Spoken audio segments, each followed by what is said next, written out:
Hello, everyone, and welcome to another episode of Page Turners Plus. The last time you saw and heard from us, we reviewed Kevin Jared Hussein's Hungry Ghost.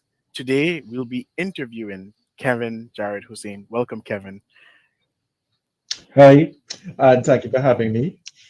It is our pleasure. So, I think I could start the conversation off with finding out a bit more about you because most people who read your novel would be quite shocked to find out that you didn't actually study English literature at secondary school or university. And that's quite surprising for many of us. It was surprising even for us. And we discussed that in our review program. So, can you tell us a bit more about that and your path and transition from science to writing? And I mean, it's quite clear in your writing that you do have a very strong science background. So, can you tell us a bit more about that? Sure. So I would more describe it as writing to science back to writing because I wanted to be a writer since I was about 11 years old, 10, 11 years old. And it seemed like a crazy thing to be at the time because you didn't really know anybody who was a writer. I mean, you would have heard of V.S. Naipaul and Sam Selvon and so on. But you would have found out that a lot of them had to, migrate or go away to achieve that dream. So it was a kind of crazy thing to be in Trinidad and possibly the Caribbean.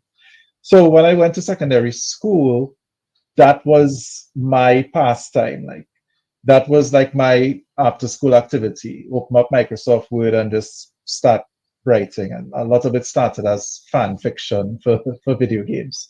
So in my secondary school, literature, English literature was not an option. We only did it in first form. You didn't do anything really with literature from then on.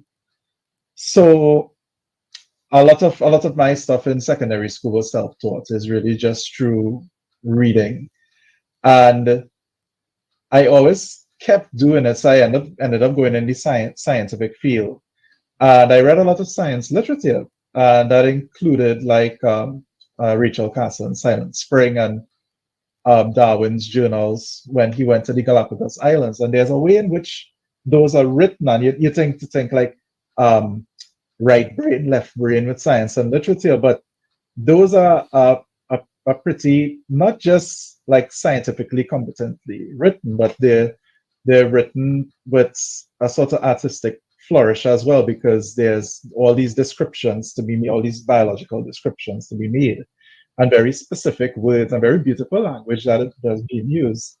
And that really got me into building up my vocabulary. So I used to read the dictionary during dinner time because I covered like so many words that I just wanted to learn like more and more and more and more. And I realized a lot of them would kind of be useless throughout life. And but they stuck with me like since I was a teenager. In university, I tried to get into the humanities and literature, but because I didn't have the subjects to do it, they didn't let me do it. So I ended up going to do ecology and biology instead. And he kept encountering more and more words and more literature involved in this. And I always kept writing in the background. And it wasn't really something that I wanted to make a career out of. It really was just a hobby. So when I started entering anthologies and competitions, like when I used to fail to shortlist or get rejected, it never really had an effect on me because it wasn't really something that I wanted to do with my career. It's really just like a background. So as strange as it might be for people to hear that I didn't really have the academic knowledge with English literature, it's also similarly strange that this is kind of now the forefront of my career. There's something that's new and something I feel I'm always learning. Now you said you've said elsewhere that Mm. the novel was largely influenced by conversations you had with your grandfather, and that sent me wondering about your research methods. Um, in one scene, there's a shocking racist poster in the police station, and then you allude to the possibility of Hindu marriages not having been recognized formally by the legal system. So I was wondering whether your research involved reading academic texts and examining historical documents. I'm just curious about what your research methods were. Most of it was interview. And so I interviewed like some elders from the village I grew up in Caroni, as well as my father-in-law, as well as a whole bunch of eavesdropping that I've done throughout my life. So a lot of these stories sounded pretty wild to me. So I had a friend who used to he was, well, I would say he was a historian, maybe not in the academic sense, but his name was Angelo Bisesa Singh. So unfortunately, like, he passed away a few years ago. But he was like a walking encyclopedia with these things. And I would confer with him like some of these stories that my grandfather gave me. And like what one of them he gave me was this story of this woman who was probably an overseer's wife, or some British officer's wife, who came to his village when he was a teenager, and she tripped and fell, and she was wearing this white dress, he said, and tripped and fell and landed in some mud. And when she got up and someone started to laugh at her, well, like one of the village boys started to laugh at her, she like went into this fury and said that she was gonna send out an order to bulldoze the entire village. Now, to me, like, that sounded, I mean, it didn't sound like it wouldn't happen, but it sounded like, when, oh, the older folks telling these stories, you get like a sense of exaggeration. So I was like, well, I cannot take this as fact. So I'm gonna confer with Angelo, the historian, to if he ever heard of anything like that, or any situation that sounded like that, like it would be on that level. So he said that he's familiar with the village, and he checked like some archival notes and said that there was an order to to bulldoze the village, but they didn't approve the order, but it was there and it was recorded. And to me, that was crazy, because they didn't have the reason like why that was there in the first place, but the reason was in like the memories of people. It wasn't like recorded on a in a book, like in a ledger or anything like that. And as I was going through a lot of these stories here, I realized that there's a lot that's kind of that would have been lost, that is lost in the gaps between like official recording and human memory. And when it came to historical research, I believe that there's a thing like doing too much historical research. So I not that I gave up on trying to recreate like a one-to-one ratio of the world, but at a point I kind of had to let loose and let my characters breathe and live in this world I created, and more focus on their plots and the atmosphere that I wanted to build. Because a lot of the questions that I began asking in my interviews were not like historical facts. They were more like, what were the sounds you heard in the morning? What was like what was like the strange things that your neighbor did, like things like that. And or what was like, how were you treated when you went to Port of Spain, rather than trying to recreate and build stuff brick by brick. I started focusing on that instead. Caswell? Well, this is a wonderful train of discussion, because as a historian and a passionate about the value of oral history, particularly in the Caribbean context, I would love to ask a follow-up question, if I may. Yeah. Which is basically why this period, it's a really important period in Trinidad's history, and in Caribbean history more broadly. But why was it important for you to set it in this kind of early 1940s era? Is a period that to me that hides in plain sight in Trinidad because like if you go into the University of the West Indies in St. Augustine in Trinidad, you always have to go, you can't get away from this Churchill Roosevelt highway. You have to go on that highway to get there. And I mean that highway has been there all my life. And you know, all throughout my university years, I realized I've never really deeply questioned why it was called the Churchill Roosevelt Highway because it was two different leaders at the time, you know, from the UK and the US. And I, you know, when I was in secondary school, there was, and maybe they would have talked about it in like history courses in UE, but I never really questioned why it was called that. And then, you know, it turned out to be a road that was built specifically to transport war supplies, you know, during World War II when the American Navy set up base in the Northwest Peninsula in Chaguaramas, and it was built specifically for that. It wasn't there for civilian use. So I use this as like a landmark in the book because at the time, to me, that represented the the presence of two very powerful foreign bodies in this country. And the 1940s was a time where, you know, I like to say British colonialism is is the beginning of the end for it because it was just after some labor riots that would have occurred.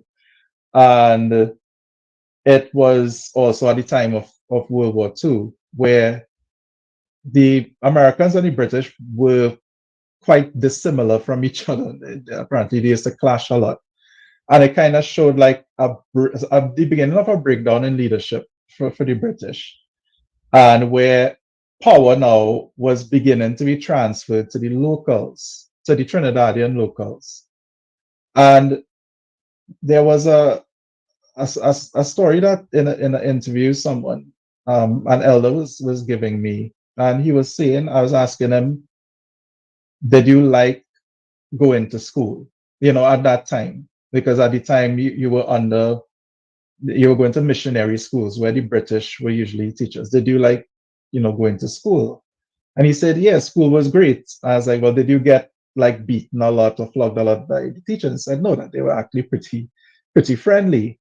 He said that the teachers that he really had to beware of was the local ones because when the white British teachers left, or were beginning to replace themselves with the brown and black skinned local teachers, nobody respected those local teachers, and as a result, they had to almost be performative and mimic what they believe was like a powerful British personality.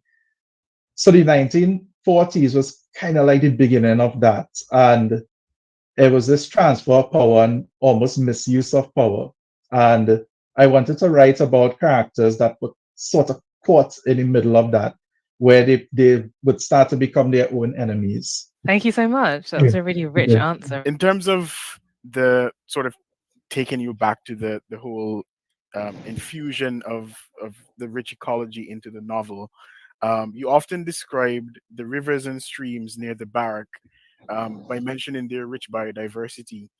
And I was wondering if it was your intention to sort of show the natural beauty alongside the abject poverty and deprivation that existed in these barracks. It is, and there's certain thoughts or beliefs um, within Ayurvedic cultures or Hinduism where, yeah, everything can be seen as a whole. You know, whether no matter like how we perceive it as beautiful or ugly can be perceived, you have to take it as like one. And it's the descriptions there's almost to match as what I wanted. So the book, when I was imagining, when I was writing this book, which I never really even thought would be published widely, I really thought it would just stay on my computer for a very long time. Um, when I was writing it, I was intending a lot of the description and sort of what I would imagine is the slower pace of the beginning to be more meditative, for you to kind of absorb um, these sort of atmospheric qualities of this world, for it to be almost surreal in a way, but built upon this extreme reality and this descriptive biodiversity and so on.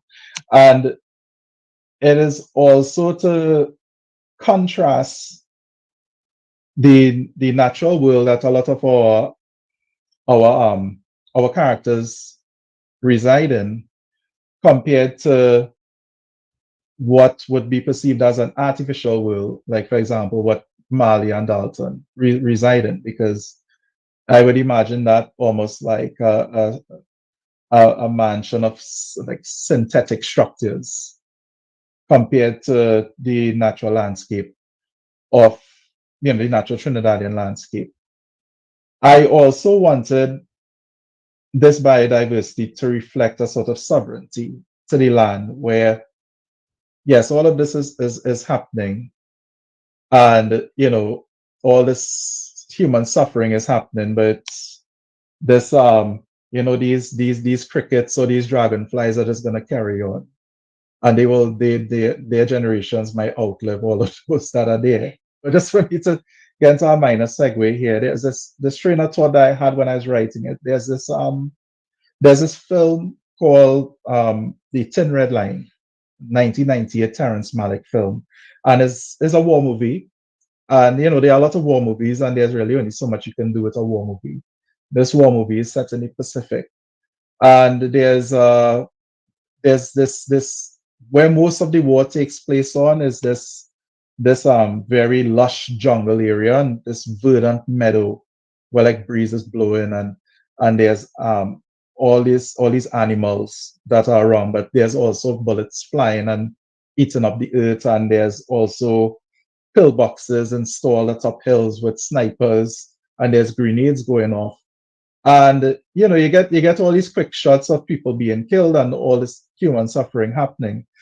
But really, one of the most poignant shots in like one of those action scenes is that the camera sort of cuts to this bird, and the wing is broken because maybe a bullet flew through it.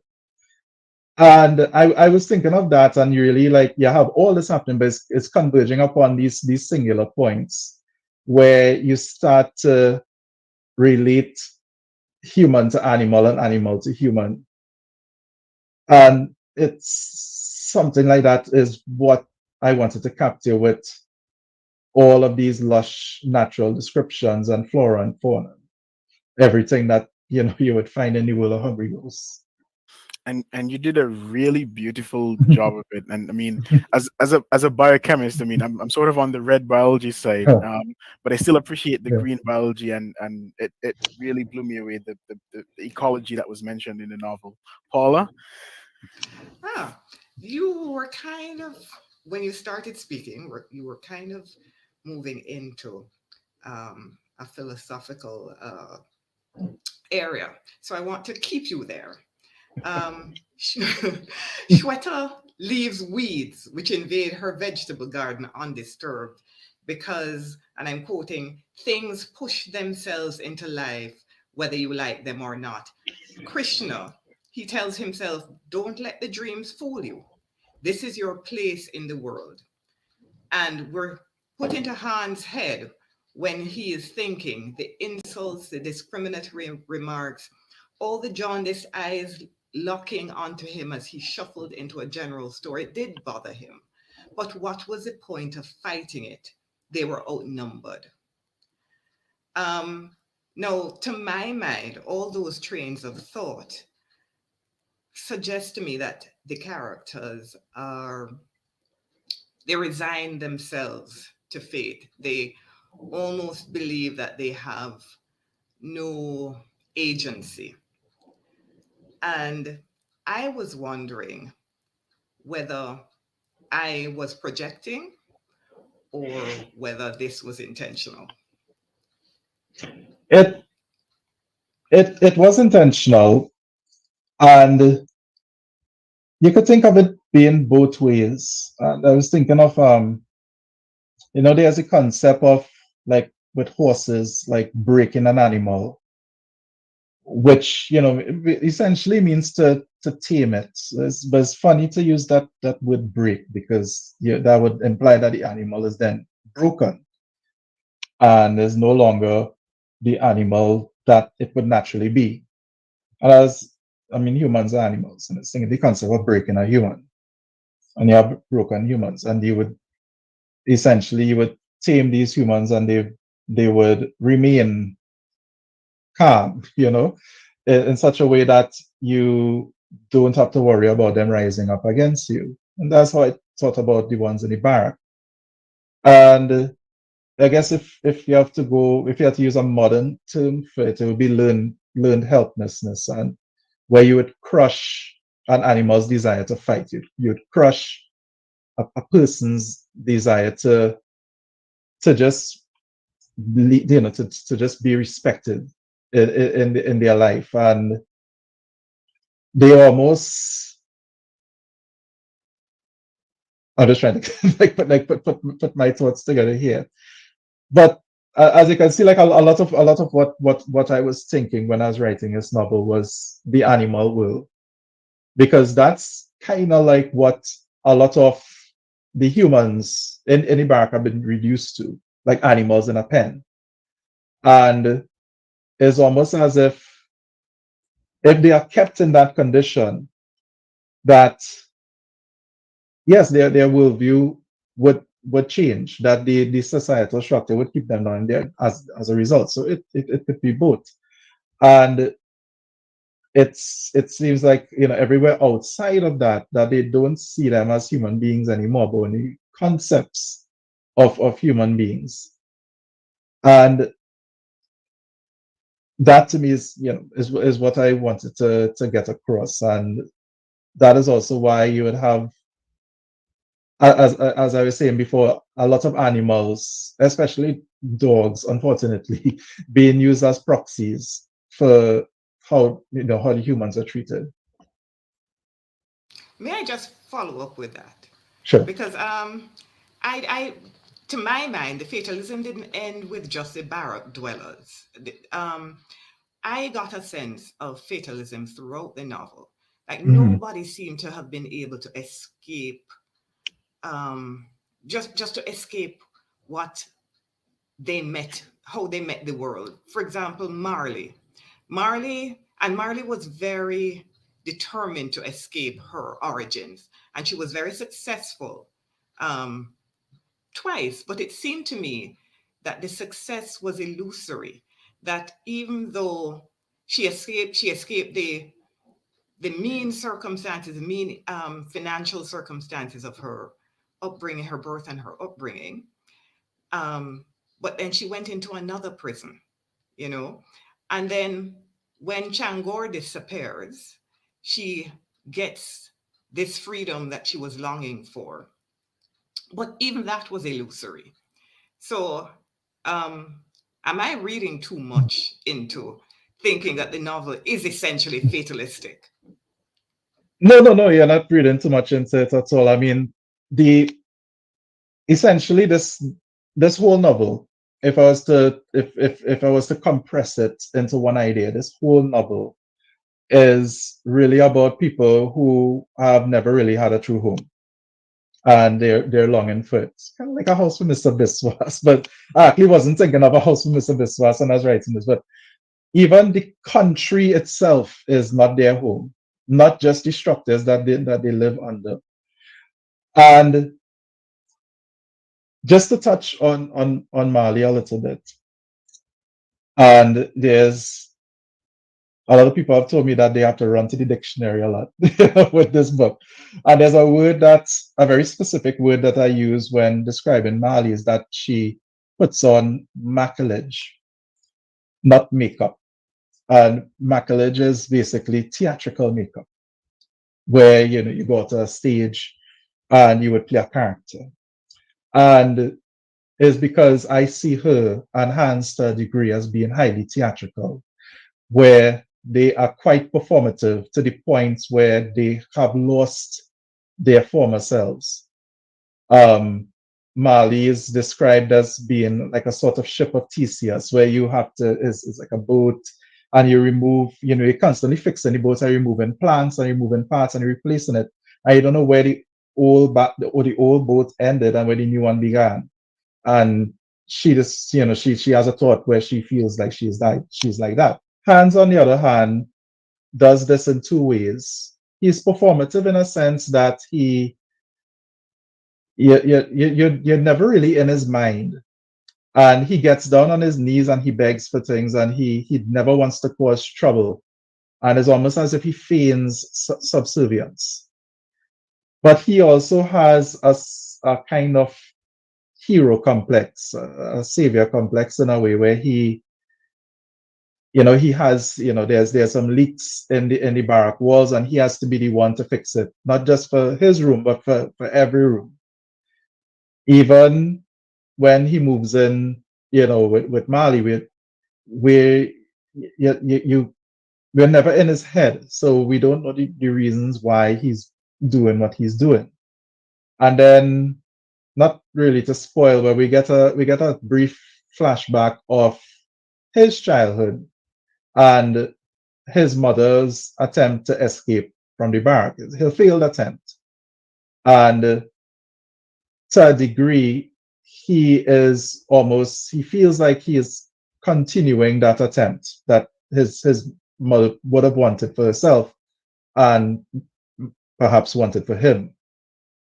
And it is likely that he never told anybody about this because he's so within himself. He keeps things to himself. He keeps secrets all the time, even from the reader, because we're in like everyone else's head except his. And as a result of that, yes, you can think of it as all of these characters, because they had to go through all these mental acrobatics that they've set themselves up to be fatalistic. Yeah, I'm loving this conversation, Kevin. I'm like, my heart is just like leaping and thinking. My brain is happy, and this is great. Thank you so much for being here. You've talked a little bit about Marley, and it kind of makes me think about the different characters you've drawn in terms of men and women, but I think particularly the women, because I think at the beginning of the novel, when we meet these young boys, making this blood pact, and this is absolutely not a spoiler, it's really early on in the novel. It feels, I know that I will speak truthfully and say I was like, oh no, no, no, I can't do the story all about boys. I can't. I'm too feminist. I'm too old. But I was delighted to find out that like there are lots of really like women are very central to the novel, really, even though ostensibly it's a novel about Krishna and his family, and lots of different male characters. Actually, women are, yeah, for lack of a better word, central to the novel. And I wondered if you could speak onto that. Like, why was that important to you, if it was important to you? I did seek to initially write a story of what I would say is like a youth experience, even a youthful male experience, but really and truly the first character, so like when I was like making like my inspiration character map or whatever, the first character was Mali, and everyone sort of branched out from her. And it's not that I aim to lean at male or female at a point, because at both sides we see that it is torturous for both of them. But I was more thinking about the original title for the manuscript for Hungry Ghost was called Devotion. And I was thinking about all the different ways that word, all the different meanings that word has. Whereas, devotion to a spouse, devotion to childhood friends, like if you're in a gang, basically, devotion to beliefs, devotion to a lifestyle. And each character I was using them to explore those different facets of of devotion. Whereas like one character that is very much in the background is Rukman, and she represents like these old Hindu beliefs, which mostly have died out by now. You would still find them here now, but you wouldn't like, most of it would have died off. And she represents that and almost like a upstanding devotion to that, and how that actually gets her through life, this very very difficult life. And it seems like that is not enough for some of the younger female characters, like say Shweta and Mali. And I wasn't seeking to let one group of characters be defined by the other, but I was thinking of it more like the interrelationships and the different ways in which the escape can happen from this kind of lifestyle from a male perspective and from a female perspective, where we follow Lata, a barrack girl, for a little while. And, her method of escape is to marry a village boy. There's really very little else that she can see herself doing to escape from the barrack. Whereas is almost similar with Hans, where he uses like this romantic, almost romantic aspect to try to escape. And Shweta is a lot more logical than him. And Krishna is the one character who doesn't want to escape at all because it is not what he is not something that he subscribes to. So those were like more the things I was thinking about, like from those perspectives, like how would it affect your the actual actions that you would take in order to for upward mobility. And just to sort of build on the whole relationship between Krishna and his parents. So in Mm. chapter 4, A Difficult Wife, you wrote, and I'm quoting here, sons look to their fathers when they are healthy and to their mothers when they are hurt. So when I read this, I kind of realized there's a bit of pronoun ambiguity in this statement, which could be interpreted two ways. They could refer to sons, or they could refer to fathers or mothers. So were you hinting to the reader early on of what is to come in Krishna's relationship with Hans and Shweta? So that's a very deep reading of that line, but I really love that you pointed. I'm not gonna lie and say that it was on purpose, but the idea behind it was on purpose. The not the line itself, but the the swapping of roles between Hans and Krishna, because Hans becomes very childlike, like past the halfway point in the novel, becomes very impulsive, and Krishna at a point is the one who has to become the man of the household, and he is the one who now has to take up that role, and he is the one who is still very much a child. So he has all these emotions and new hormones running through him. But he also has to, he is now the father figure who has to bring the son figure back home because Hans has gone off to do whatever. And he is the one who's kind of, you know, he's the one who has to take care of his mother now. So I love that the line can be read like that. So when you said it like that, I was like, oh yeah, big light bulb went in my head. But the idea was there. Dalton Shangor, we haven't discussed him yet. He's important as a catalyst and as a connecting point in this story, but he himself as a character remains very much in the shadow, kind of shrouded in mystery throughout the novel. And I was wondering whether that was a deliberate creative decision, and if so, why did you craft him in this way? It was deliberate for him to be almost invisible. I was thinking of the highest levels of wealth, although he's not of the highest level by any means. the highest levels of wealth can buy you away from society. You can purchase you can purchase yourself out of accidents. You can purchase yourself out of crimes, and you could just purchase yourself out of having to mingle with society. You can buy yourself into isolation and invisibility to a degree where you cannot be seen. And whereas like yeah, he has disappeared, in the novel, and he has bought himself into this eccentricity where it's almost acceptable for him to be shooting a gun off in front of children, because like some people are like, oh, he's just stressed out, or the children stress him out. That's and is kind of to show that wherever he was, before the events of the novel, that he was on a whole other level, almost almost kind of folk figure like.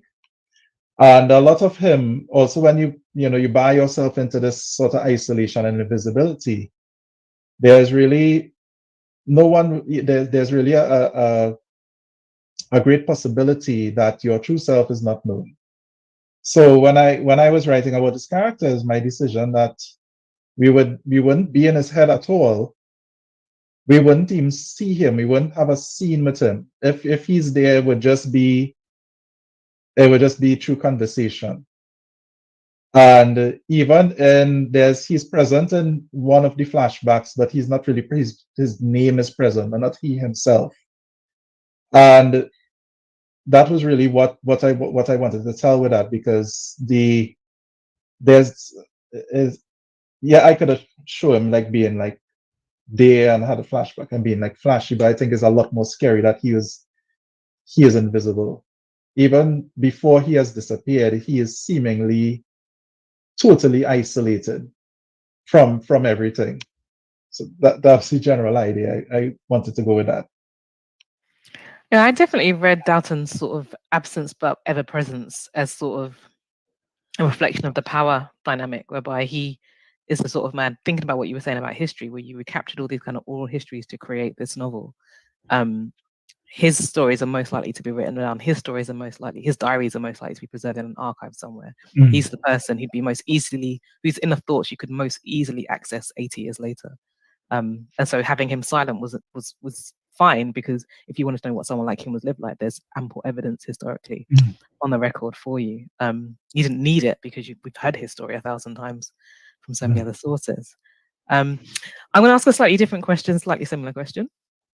For me, with its coming of age story set in a working class Indo-Caribbean community in wartime Trinidad, comparisons to Naipaul are almost inevitable. And I'm curious to know if on the PR travel you're doing promoting the book, people have asked many questions, but I'm going to ask hopefully a slightly different version of it, which is, to what extent is Hungry Ghost influenced by or in conversation with Miguel Street or the mystic Massa? And you mentioned briefly A House for Mr. Biswas.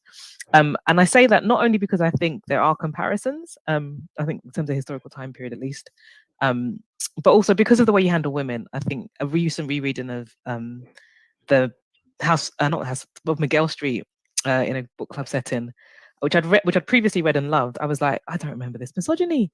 It's horrible. It's terrible. And your novel is so different in terms of how it treats women, particularly, but whilst having these other similarities. I think for me, it made it even more like quick to draw a comparison.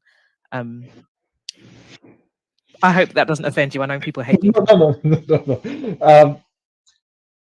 Usually when I'm writing something, so just first of all, I would say, despite the similarity in theme to A House of Mr. Biswas, very little of it is inspired by Naipaul, because I'm not really a fan of of his work.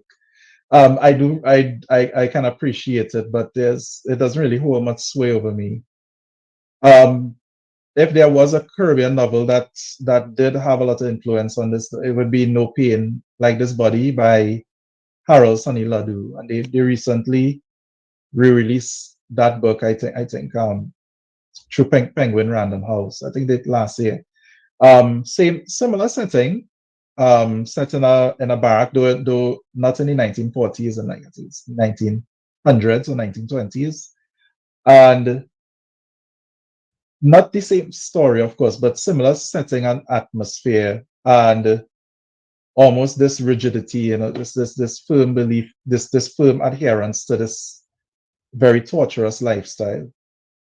Now, when it comes to women, this might come off as a bit corny, but there's this test that is usually applied to literature and movies, and ever since I've read about it, I've kind of kept self-aware of it. It's called the Bechdel test, and the Bechdel test says that if you fail the Bechdel test, if you pass the Bechdel test, I should say, it means that you have two female characters in a novel that have a conversation that is not about a man. Because typically, like in a lot of older novels, the women are defined by the men that they are attracted to, or defined by the actions of the man. And I was thinking about the type of lifestyle that it had in the 40s and before. And yes, you had to be together as a family unit, but you were very ever really defined um, by that family unit. You had to be ready to be, you had to be prepared for independence at any point, because the disease and malady was so frequent, and murders and disappearance were so, so frequent. And then you just had the flat out fact of the men running away. And women had to redefine themselves at a very early point in this type of lifestyle. And that is like how is the concept that I wanted to keep in mind when I was writing about a lot of these female characters here. Thank you. Also, in the Bechdel test, the characters have to have names. The two women have to They have to have names. names. Yeah, two main characters. They can't be girl or woman. Yeah, yeah. All right. So, Kevin, in our discussion of this novel, we sort of had differences in who we could forgive and who we couldn't forgive. So, I wanted to ask you, in your mind, are any characters villains? No, actually, so there was this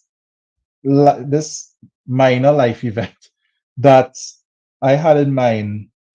So I have dogs. I have cats too, but I have yard dogs in my yard. And a few years ago, one of them, and they're actually small dogs, and one of them escaped from the yard, and she was kind of running down the road towards the savannah, and there was this old man there with what I assume is who I assume is his grandson, looking to be about 7 years old. So granddaughter, sorry, to be about 7 years old. And the the dog wasn't close to them, but she was maybe, if the dog were to suddenly get angry, maybe it could have gotten there in 30 seconds or so. I don't know. But the dog is not that type of dog, but that guy doesn't know that. So he was telling the grandchild to pick up this huge stone, right? And throw else at the dog. And so the child did it, and it hit the dog. So I was obviously very upset. And I went to retrieve the dog, got back, and treated the wound. And the both of them went along their way.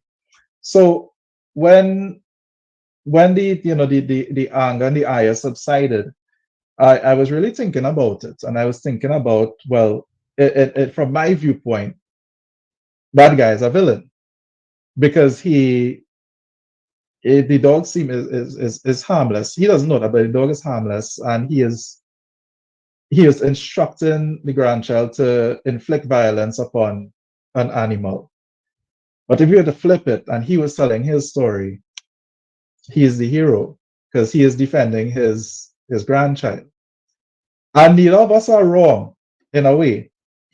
And I was thinking about the characters that we have in this book. And I would say each character is believing that they're doing the right thing. And Mali is we start off with her and we start off following her for the first half of the story. We're very upfront. We're very walking side by side with her. Then we stop walking side by side with her, and she returns, and we don't know what she's turned into. But we're walking side by side with her as if she's a hero in the story because now she's kind of reclaiming everything, and she is almost like, I guess, what you would call in a modern day a kind of girl boss, you know, where she's like, no, not gonna save this man. I'm just gonna keep all the riches to myself. I'm gonna keep this lifestyle, and nobody can do anything about it. And I'm gonna get this man that I'm attracted to.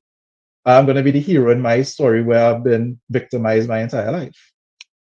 But when she disappears and we start seeing it from Krishna's viewpoint and Shweta's viewpoint instead, we we see it in a totally different way. And we don't know what has happened in that gap, that silence. So I was thinking of it like that, where um yeah, you would be the hero. It really depends on what side you're telling the story from. And so there's in a way there's no villains in the story, and I guess that lends itself to a greater degree of tragedy to it because there's no victory really to be had on either side. Wow, that's a powerful note to end on. Unfortunately, Mhm. we are out of time for our interview with Kevin Jared Hussein, but it has been a wonderful conversation, and I'm really loving these conversations that Page Turners Plus is having. Thank you Thank for you joining so us, much. Kevin. Yes. And thank you to our viewers for staying with us. We've been doing a wonderful project over the last year and a half or so. Thank you very much for joining us. Have a lovely day. This is a reading from chapter 1. So, in this part of the novel, Dalton Changor, a wealthy landowner, has disappeared, and Mali, his young wife, seems reluctant to search for him.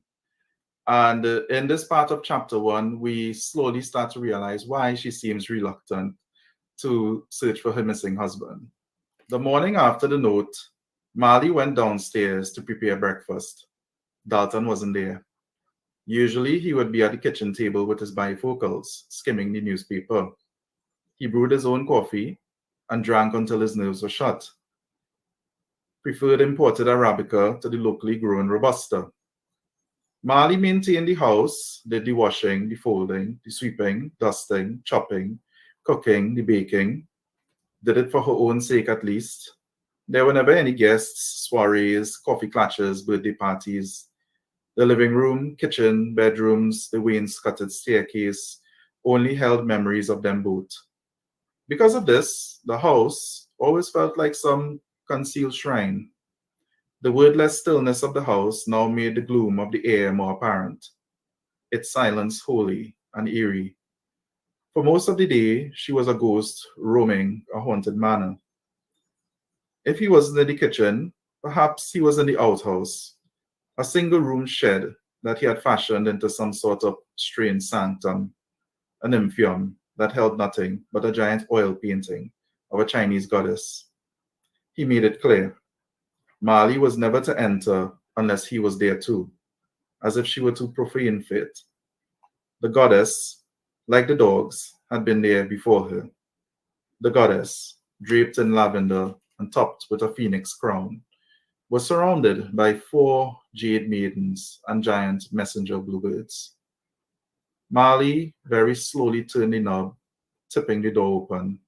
Dust wafted like snowfall within the dim, tomb-like room. Dalton wasn't there. The goddess and her maidens glared at her sternly, as if she had interrupted some invocation. It was only recently that Dalton had shared the goddess's name with Mali, Ji Wang Mu, Queen Mother of the West. One day, Dalton admitted that his mother's soul had been absorbed by the painting and spoke to him through the canvas. Mali also learned that the apparition had once been impressed with her and even suggested his marriage to her, but no more. His mother now saw Mali as a liar and a charlatan. That woman simply isn't devoted, Dalton. Dalton confessed that there was little he could do to change his mother's mind. All of this he had divulged to her unprovoked. Marley married Dalton, knowing he was unsound of mind, but his condition had significantly worsened over the past 5 years. Paranoia, dementia, monomania. She wasn't sure how to describe it. He had rooms with towers of newspapers and magazines and boxes and all sorts of ephemera. Flew into rages at the slightest mention of tidying those rooms.